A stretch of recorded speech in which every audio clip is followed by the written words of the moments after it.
Hello, this is Kathy. I am setting up for a Dutch pour, and I have quite a large canvas here, and I have put another canvas underneath in the middle so that it would support the middle, just a small 3/4 inch canvas, and that underneath the wooden slats that go across it.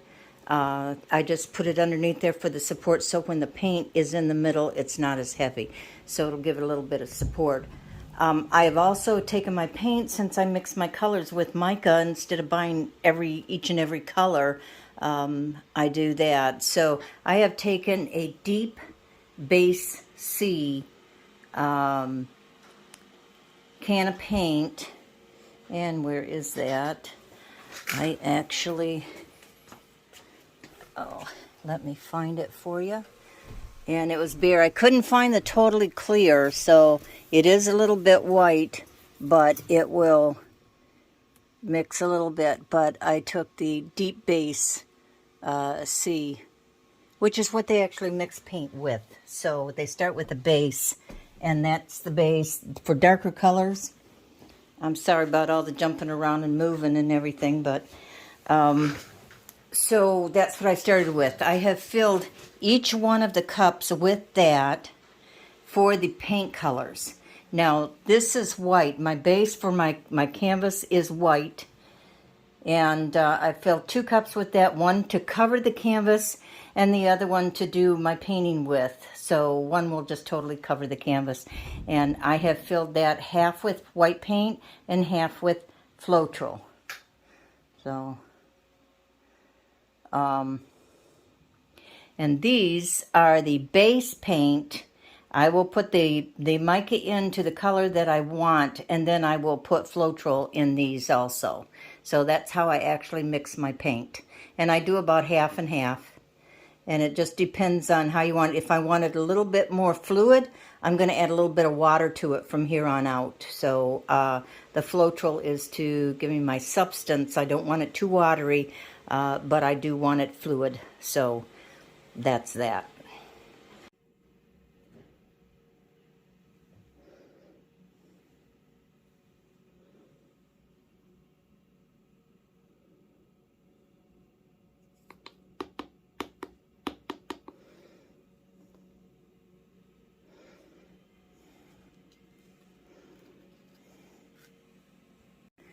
This is how you want your paint to run, so that it runs out like that. You want it mixed enough to where it just runs off the stick, just like that.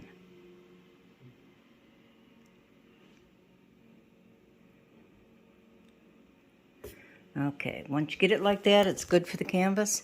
And I'm going to do all the others like that so that it runs like that too. With the mica, I'm just going to put a little, like,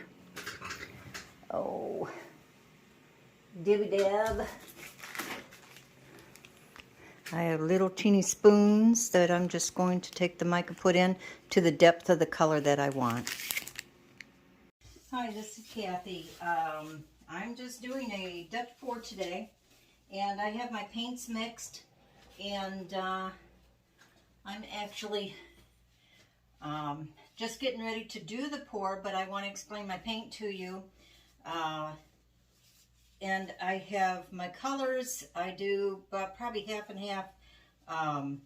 The Floetrol, I put in a little bit of water into it. I used mica today, and mica is a powder, and if you can mix in a clear base, it comes out pretty nice and vivid. I had to mix with a little bit of white, so it did lighten up a little bit of the color, which I'm not happy about. So I put in some acrylic paint to darken my blues. And I think it's going to work out pretty well, I hope. Anyways, my canvas, I think, is about a 36 by 48. I have put a smaller canvas in the center underneath, between the board and the canvas, to give it a little bit of strength when I pour the paint, so that it will hold it and it won't sag in that. So key, I always double glove. That way when I get these top ones messy, I can just pull them off and I have a new clean set of gloves. What else do I need to tell you? That's about it. But I'm going to start. I'm going to put my white on and get that kind of covered in this. I want to pour it and then I'm going to blow it out so that it's, oh, let's put this over here, so that it kind of covers it and keeps it nice and clean. And that I have put the puppy pads down so that I don't make a total mess. And I am just going to pour and get all of this covered. And if I walk in front of you, I'm sorry, but I don't have a whole lot of room here. It's not like my studio was. So my studio was 600 square feet, and this is not.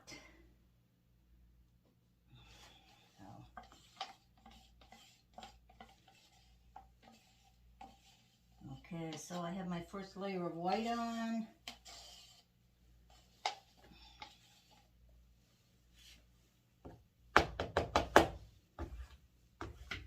And I'm just covering this in white so that I have a base. And I usually had some like spatula sort of things here, which since I moved I can't find anything. So here we go. I'm just going to cover, and I want to like blow it out and get it all over.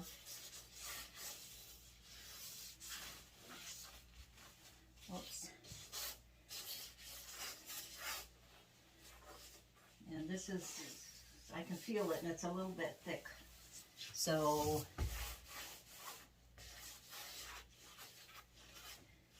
I just want to make sure that this is kind of, if I have to pour another one on and mix more white, I will. But I want to get my base laid out so that I've got some cushion underneath to be able to blow some paint around.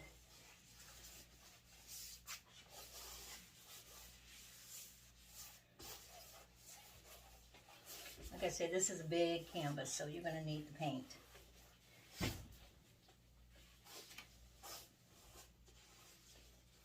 Okay, I got this end covered.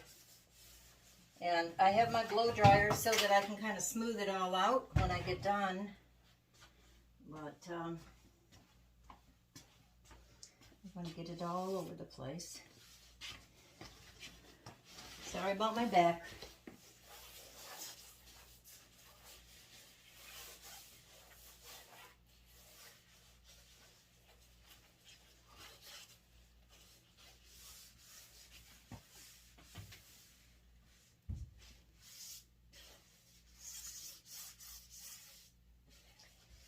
Okay, I do have it all over the top, although it is a rough. I'm now going to take, maybe not. Okay, I'm just going to blow it a little bit. Sorry for the noise.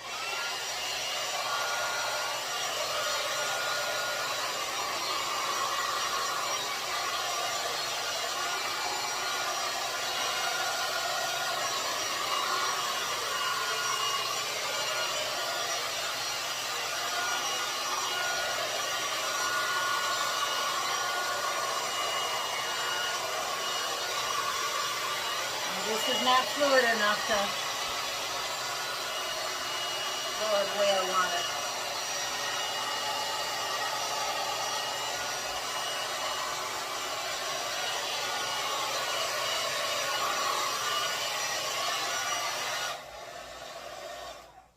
I don't mind even seeing the lines in it because this is actually going to be water, so I do want it tumultuous.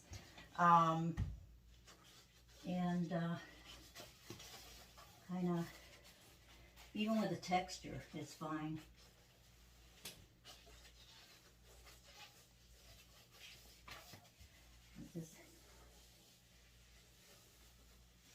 No, I'm going to kind of wave this.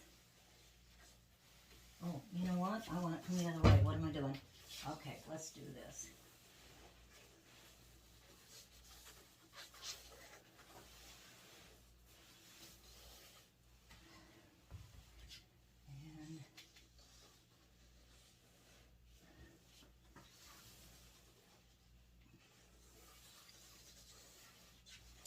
And I'm going to kind of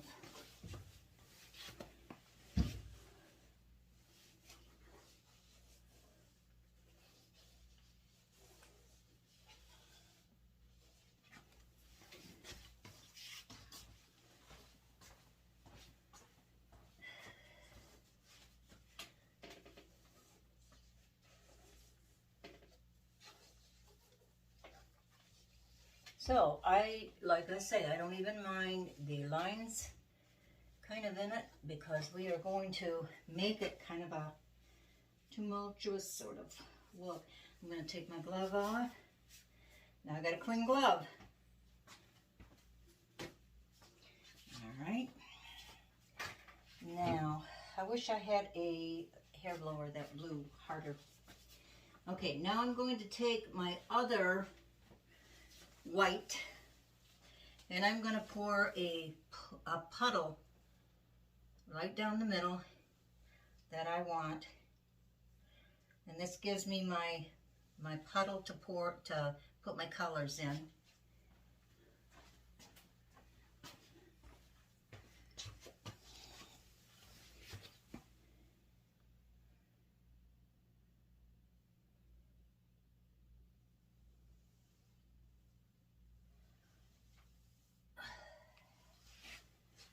Okay.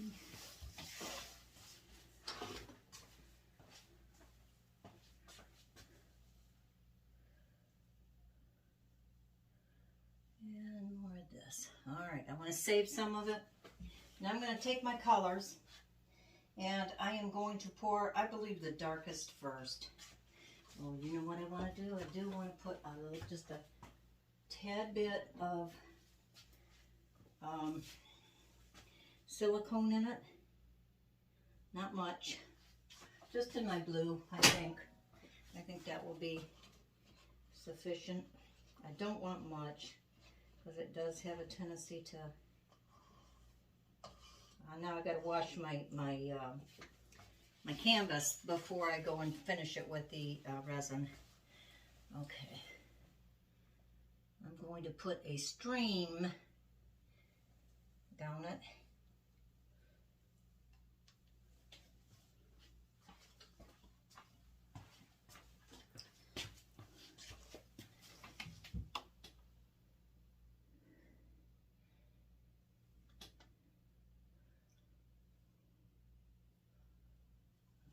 Okay, that's one color. I'm going to start layering with my blues, and I believe from the darkest to the lightest.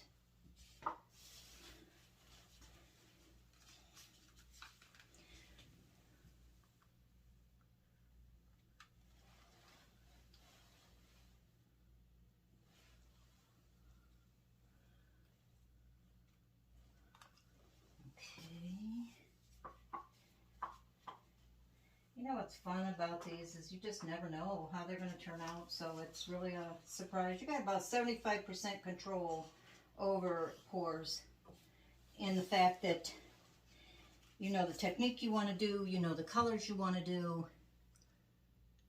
Okay, well, those two colors look about the same. Okay, so I'm not going to use a lot of that.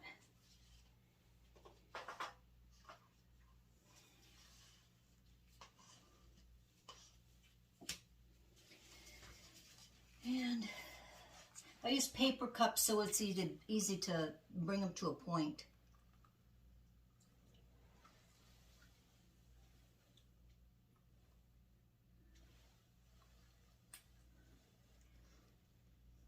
Okay. And my lightest.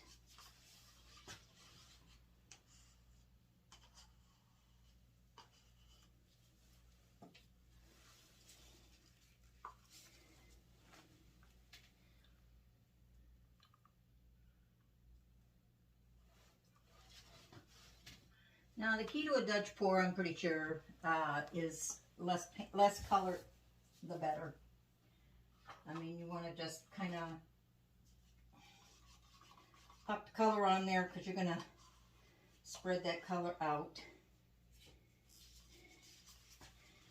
Okay, I don't want much of this at all.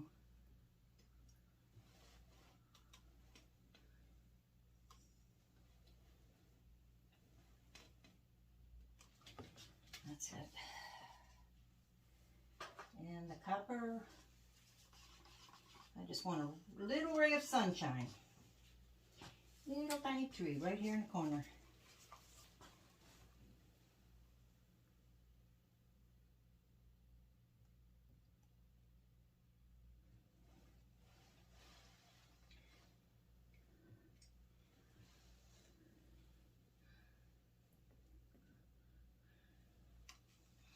Okay.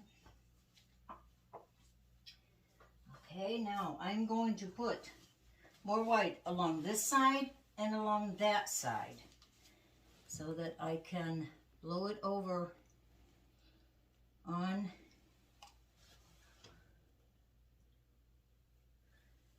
this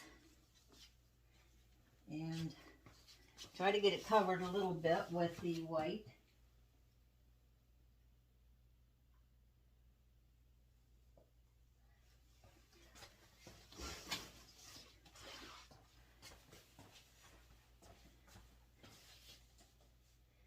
And hope that I have enough white that I can pretty much cover all of it.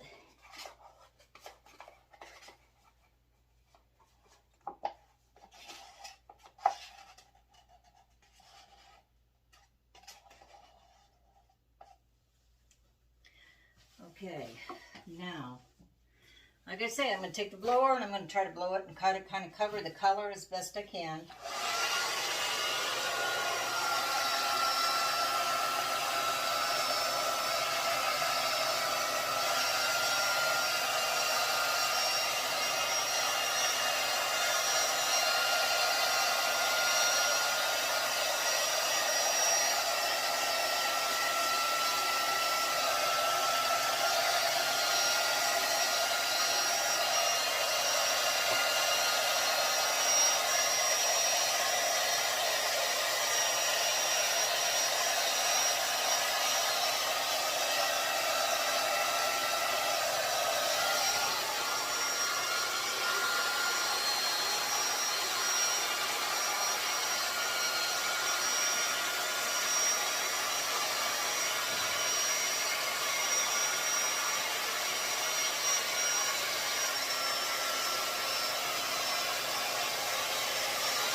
This blower is not very good. That's for sure.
I'm going to mix up some more white, a little bit more fluid, and put it on it.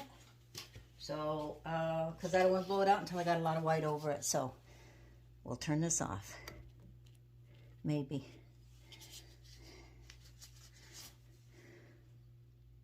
Okay, this is what I have done so far. And I'll just show you a close-up. Now, I am going to put more color in some of this white.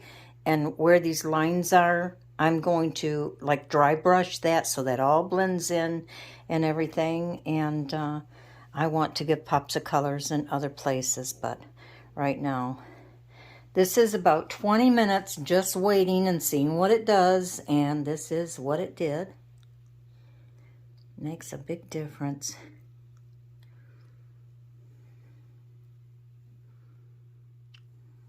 See, I don't really mind these in here because any kind of highlights and depth that it has to it, I'm glad, because that will, like I say, kind of brush in a little bit. I want to put some puddle pores in some of the areas too with the same colors, so that they can have a little bit more color around where the white is. But I want a lot of white.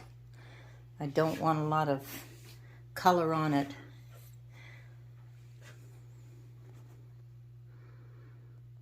Try to get this whole thing in and just go down slowly.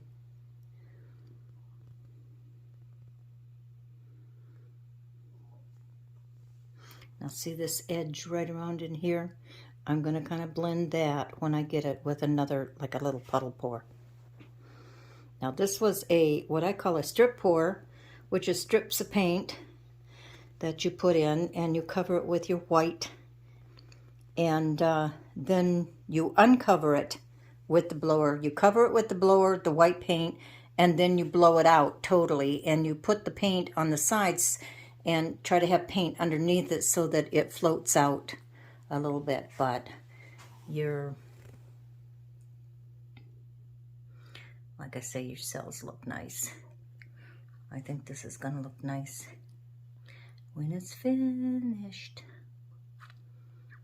And that is a Dutch pour.